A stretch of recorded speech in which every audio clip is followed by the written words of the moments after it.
Slow high in the breathtaking Andes Mountains of Peru, nestled in a village that seemed to touch the clouds, lived a young boy named Tumi. He had bright, curious eyes and a heart full of wonder. Tumi spent his days by his grandmother's side, watching her weathered, skillful hands work magic on an ancient wooden loom. She would weave colorful patterns that told stories of the sun, the mountains, and the life-giving rivers. Before she journeyed to the stars, she gifted the loom to Tumi. "This loom," she whispered, her voice like the rustling leaves, "weaves more than just wool. It weaves the threads of the world." He treasured the loom, but his small hands fumbled with the threads. He tried to recreate his grandmother's vibrant designs, but his patterns were clumsy and tangled. He felt a pang of sadness, fearing he could never live up to her legacy. Then, a great hardship fell upon his village. The sky, once a brilliant blue, became a pale, unforgiving white. The sun beat down relentlessly, and the gentle rains that fed their quinoa and potato fields simply stopped.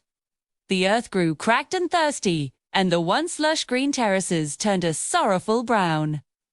The river shrank to a mere trickle, and the villagers' faces were etched with worry. They prayed to the mountain spirits, the APU, but the heavens remained silent and dry. Desperation hung heavy in the air. Tumi looked at the worried faces of his friends and family, and then at his grandmother's loom, sitting silently in the corner. He remembered her words, "It weaves the threads of the world." An idea, as faint as a morning mist, began to form in his mind. If there were no colorful threads of wool, perhaps he could use threads that no one could see. He carried the heavy loom to the highest terrace, overlooking the parched valley. A dry, mournful wind whipped around him, pulling at his hair and clothes. Instead of fighting it, Tumi closed his eyes and felt it. He felt the currents, the whispers, the invisible streams of air flowing all around him. These, he thought, were the threads he needed. With newfound determination, he sat at his loom. His hands, which once felt clumsy, now moved with a purpose he'd never known.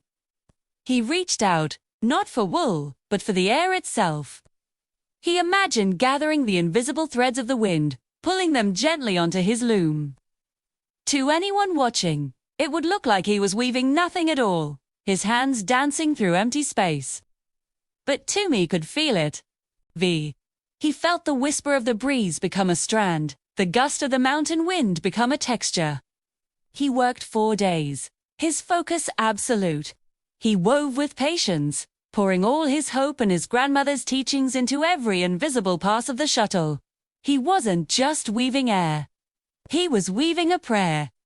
He wove the memory of cool rain on his face, the feeling of mud between his toes, the scent of a blooming potato flower. Slowly, miraculously, something began to appear on the loom. A fabric, delicate and shimmering, grew inch by inch. It was the color of a dragonfly's wing, capturing the light in 1,000 different ways. It shimmered with the pale silver of a cloudy morning and the soft blue of a twilight sky. It was as light as a whisper, and when the wind touched it, it rippled like calm water. As the cloth grew longer, a change began to stir in the air. The harsh, dry wind socked a few wispy clouds. The first in months, gathered timidly above the highest peaks. The villagers, drawn by the sight of Tumi at his loom, watched in hushed awe. They saw the shimmering, impossible cloth, and they felt the shift in the atmosphere. A cool breeze, carrying the faintest scent of moisture, drifted through the village. When Tumi finally cut the cloth from the loom, it was as long as the village square. It billowed in his hands, not like fabric, but like a captured cloud. He and the other villagers carried it to the edge of the fields. As they unfurled it, the shimmering cloth danced and soared on the wind, rising into the sky.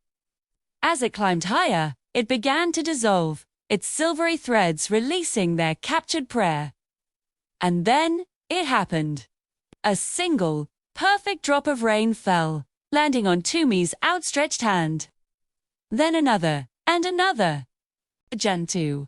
Life-giving rain began to fall over the thirsty fields. It wasn't a storm, but a soft, steady shower that whispered promises of renewal. The villagers lifted their faces to the sky, laughing and crying as the water washed away the dust and despair. They learned a powerful lesson that day. They learned that in the face of hardship, the greatest tools are not always the ones you can see. They saw that creativity, born from faith and tradition, held the power to heal the earth. Tumi, the weaver of the wind, had shown them that with patience and a hopeful heart, you can weave a miracle from thin air and restore balance to the world. Thank you so much for joining us on this journey. This story touched your heart. Please consider liking this video and subscribing to our channel for more tailies from around the world.